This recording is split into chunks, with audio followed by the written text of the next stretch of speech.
నాణ్యమైన అత్యాధునిక విద్యను పేద ప్రజలకు అందించాలనేటువంటి ఒక ఉన్నతమైనటువంటి లక్ష్యంతో జగన్మోహన్ రెడ్డి గారు రూపొందించి అమలు చేస్తున్నటువంటి ఒక పథకం.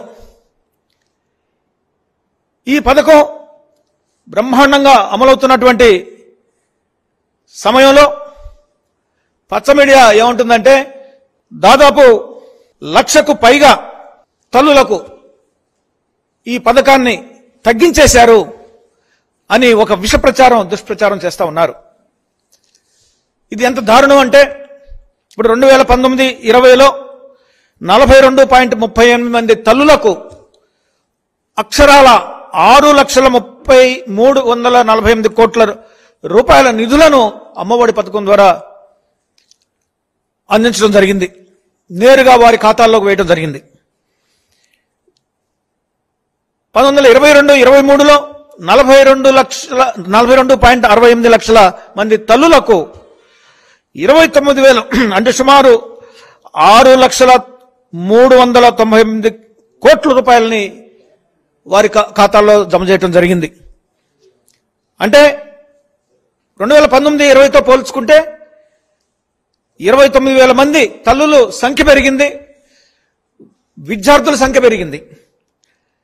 రిలీజ్ చేసిన అమౌంట్ కూడా ఎంత పెరిగిందో మనం చూసాం.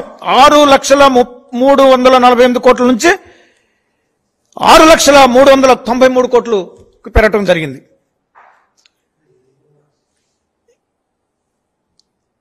ఇది వాస్తవం అయితే ఈ వాస్తవానికి విరుద్ధంగా 1,00,000కు పైగా లబ్ధిదారులను తొలగించారు అని చెప్పేసి చేసే దుష్ప్రచారం ఏదైతే ఉందో దీన్ని ప్రజలు తిప్పికొట్టాల్సిందిగా మనం చేస్తున్నాను, గమనించాల్సిందిగా నేను మనవి చేస్తా ఉన్నా.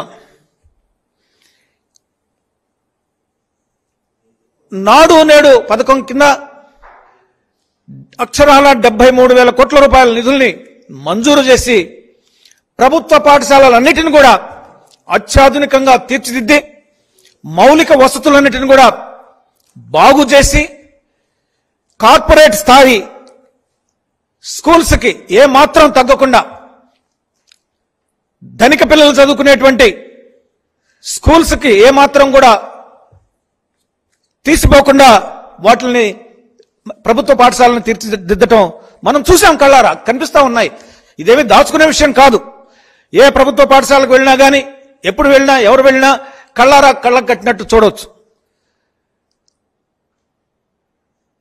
పేద విద్యార్థులకు ల్యాప్టాప్లు ఇస్తే దాని మీద విమర్శ, పేద విద్యార్థులకు ఇంగ్లీష్ మీడియం ద్వారా నాణ్యమైన విద్యను అంటే ఇవాళ ఇంగ్లీష్ మీడియం ద్వారా చదవనటువంటి పిల్లలందరూ కూడా ఏ విధంగా వెనకబడిపోయి నిరుద్యోగానికి గురవుతున్నారో మనం చూస్తా ఉన్నాం ప్రపంచవ్యాప్తంగా. అలాంటిది పేద ప్రజలకు చెందినటువంటి విద్యార్థులకు ఇంగ్లీష్ మీడియం స్కూల్ అని ప్రవేశపెట్టి వారిని యొక్క నైపుణ్యాలను తీర్చిదిద్ది అత్యాధునిక విద్యను ఇస్తున్నటువంటి ఏకైక ప్రభుత్వం ఈ భారతదేశంలో ఏదంటే అది ఆంధ్రప్రదేశ్ ప్రభుత్వం అని చెప్పేసి సందర్భంగా తెలియజేస్తా ఉన్నాను. ఈ రోజు వచ్చినటువంటి రిజల్ట్ చూస్తే స్పష్టంగా జగన్మోహన్ రెడ్డి గారు ప్రవేశపెట్టినటువంటి ఈ యొక్క విప్లవాత్మక చారిత్రాత్మక విద్యా వ్యవస్థలో సంస్కరణలు ఏవైతే ఉన్నాయో, పథకాలు ఏవైతే ఉన్నాయో వాటి ఫలితాన్ని ఈరోజు చూస్తున్నాం మనం. ఈరోజు 10వ తరగతి రిజల్ట్స్ వచ్చాయి. 86.69% ఉత్తీర్ణులయ్యారు జనరల్ గా. అందరు విద్యార్థులకు సంబంధించినటువంటి రిజల్ట్ ఇది. దీంట్లో ఎస్సీ, బీసీ, ఎస్టీ విద్యార్థులు ఏ మాత్రం తగ్గకుండా జనరల్ గా ఈ 86.69% కంటే ఎక్కువగా పాస్ అయినటువంటి విషయాన్ని చూస్తే ఏ విధంగా నాడు నేడు పథకమే గాని, అమ్మఒడి పథకమే గాని, ల్యాప్టాప్ల పథకమే గాని, ఇంగ్లీష్ మీడియం పథకమే గాని ఈ పథకాలన్నింటిని కూడా ఏ విధంగా పనిచేస్తున్నాయి, ఫలితాలు ఇస్తున్నాయి అనేది కళ్ళకు కట్టినట్టు మనకు కనిపిస్తా ఉంది. బీసీ గురుకులాలు అయితే 98.43% ఉత్తీర్ణత సాధించారు. ఎస్సీ గురుకులాలు అనగా అంబేద్కర్ గురుకులాలు అయితే 94.56% ఉత్తీర్ణత సాధించారు 10th క్లాస్లో. ఎస్టీ గురుకులాలు, గిరిజన గురుకులాల స్కూళ్లు 89.91% సాధించారు. అంటే బీసీ విద్యార్థులు కానీ, గురుకులాలు చదివినటువంటి బీసీ విద్యార్థులు గురుకులాల్లో చదివినటువంటి ఎస్సీ విద్యార్థులు, గురుకులాల్లో చదివినటువంటి ఎస్టీ విద్యార్థులు రాష్ట్రంలో సాధారణ ఉత్తీర్ణత 86.69 కంటే అత్యధిక శాతం ఉత్తీర్ణులై వాళ్ళ చరిత్ర సృష్టించి ఎస్సీ ఎస్టీ బీసీలకు అమలు చేస్తున్నటువంటి పథకాల ఫలితాలను మనం కళ్ళకు కట్టినట్టు చూస్తా ఉన్నాం. నా ఎస్సీ, నా బీసీ, నా మైనారిటీలు అన్నటువంటి అని జగన్మోహన్ రెడ్డి గారు ఈరోజు వారందరినీ కూడా సొంతం చేసుకుని వారి యొక్క అభివృద్ధి సంక్షేమానికి అహర్నిశలు కృషి చేస్తూ ఉంటే ఇవాళ పచ్చ మీడియా దాన్ని వక్రీకరించి ఎస్సీలకు ఏం చేయడం లేదు, ఎస్టీలకు ఏం చేయడం లేదు, బీసీలకు ఏం చేయడం లేదు, ఇది కేవలం ఇదేదో ఒక స్లోగన్ తీసుకుని వెళ్తున్నాడు కానీ వాళ్ళ బతుకుల్లో మార్పు లేదని చెప్పేసి తప్పుడు రాతలు, పిచ్చి రాతలు, వక్రీకరించినటువంటి రాతలు రాస్తూ ప్రజలను మభ్యపెడతా ఉన్నారు. వాళ్ళని అబద్ధాలతోటి వాళ్ళని మభ్యపెట్టాలని చూస్తా ఉన్నారు. వాస్తవాలు స్పష్టంగా కనిపిస్తా ఉన్నాయి. అంబేద్కర్ విదేశీ విద్యా విధానం గురించి కూడా తప్పుడు రాతలు రాస్తా ఉన్నారు. నేను మంత్రిగా ఉన్నప్పుడు ఈ పథకాన్ని నేనే ప్రవేశపెట్టి అమలు చేశా తెలుగుదేశం పార్టీలో. నాకు తెలుసు విషయాలన్నీ కూడా. ఆ రోజున ఆ పథకం కింద కేవలం 15 లక్షలు మాత్రమే సహాయం చేసేవాళ్ళం. ఈ 15 లక్షలు చాలక విద్యార్థులు ఎంతో అవస్థలు పడేవాళ్ళు, విదేశాలకు వెళ్లేవాళ్ళు. ఈ 15 లక్షల కంటే ఎక్కువ ఫీజులున్నా, ఎక్కువ చెల్లించాల్సి వచ్చినా ఎంతో మంది ఆ పథకాన్ని అనుభవించకుండా వెనక్కి తిరిగి వచ్చిన సంఘటనలు కూడా మనం చూసాం. ఇవన్నీ చూసి జగన్మోహన్ రెడ్డి గారు 1,25,00,000 వరకు కూడా మనం చెల్లించాల్సిన అవసరం ఉంది. అంటే మాక్సిమం ఫీజు ఎంతైతే అంత, ఎంత ఖర్చు అయినా కానీ పర్వాలేదు, ఈ పేద విద్యార్థులు విదేశాల్లో మంచి టాప్ ర్యాంకింగ్ యూనివర్సిటీస్లో చదవాలి. ఈ విదేశీ విద్య అనేటువంటి స్కీమ్ ని మిస్యూజ్ చేయకుండా ఏదో ఏదో అమలు చేస్తున్నాం అనకుండా ఈ పథకం ద్వారా నిజమైనటువంటి లాభం చేకూరాలి.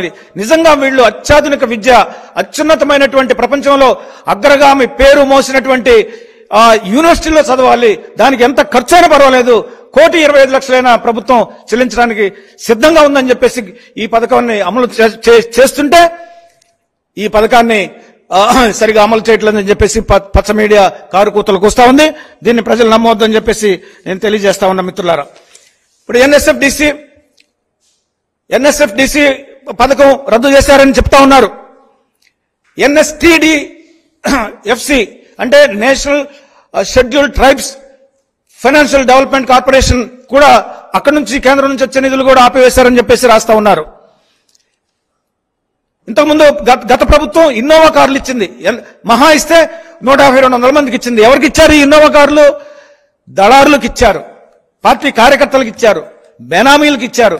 ఈ రోజు జగన్మోహన్ రెడ్డి గారి ప్రభుత్వం వచ్చిన తర్వాత వేల కొలది వాహనాలని రేషన్ షాపులకి రేషన్ అందించేటువంటి ఆ వాహనాలని పేద ఎస్సీలకు కానీ, ఎస్టీలకు కానీ, బీసీలకు కానీ, మైనారిటీలకు కానీ వేల మందికి వాహనాలు ఇచ్చి సహాయం చేశారు.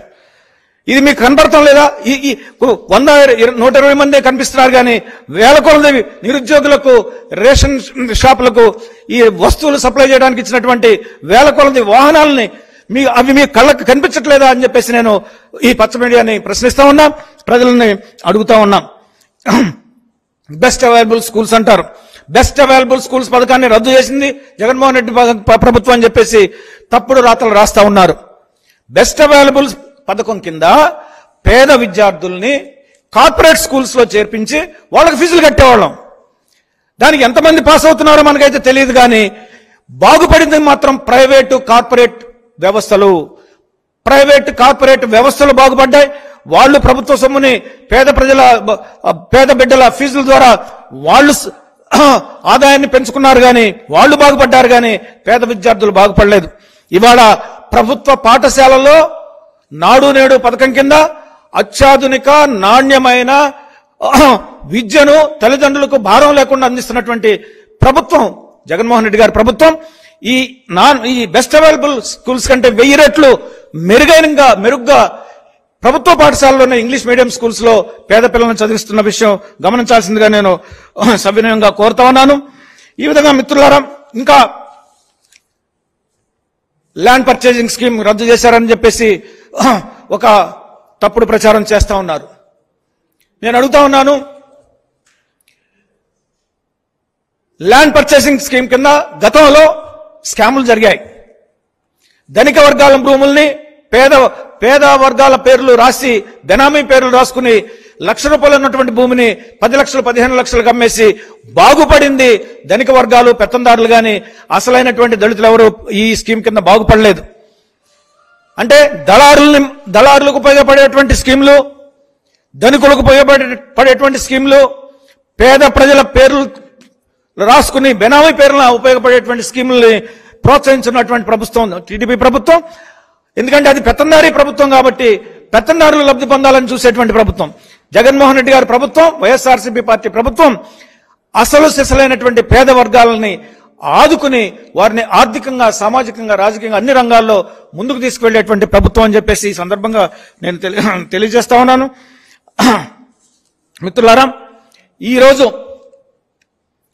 పెత్తందారీ వ్యవస్థకు పేద వర్గాల వ్యవస్థకు మధ్య ఘర్షణ జరుగుతూ ఉంది. పెత్తందారీ వ్యవస్థకు, ధనిక వర్గాల వ్యవస్థకు, దోపిడీ వర్గాల వ్యవస్థకు, దౌర్జన్యం చేసేటువంటి వ్యవస్థలకు, అణగారిన ప్రజల అభ్యున్నతికి మధ్య ఒక యుద్ధం జరుగుతూ ఉంది.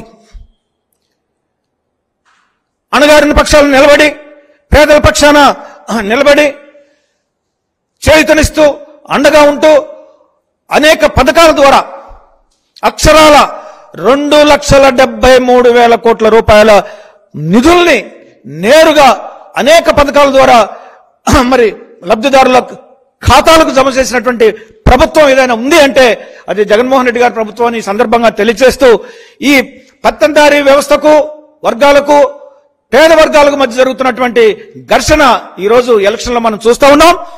అంతిమ విజయం పేద ప్రజలది. బహుజనులైనటువంటి ఎస్సీ, ఎస్టీ, బీసీ, మైనారిటీలు ఎవరైతే ఉన్నారో, అగ్రకుల పేదవారు ఎవరైతే ఉన్నారో వీరందరూ కూడా జగన్మోహన్ రెడ్డి గారికి అండగా ఉండి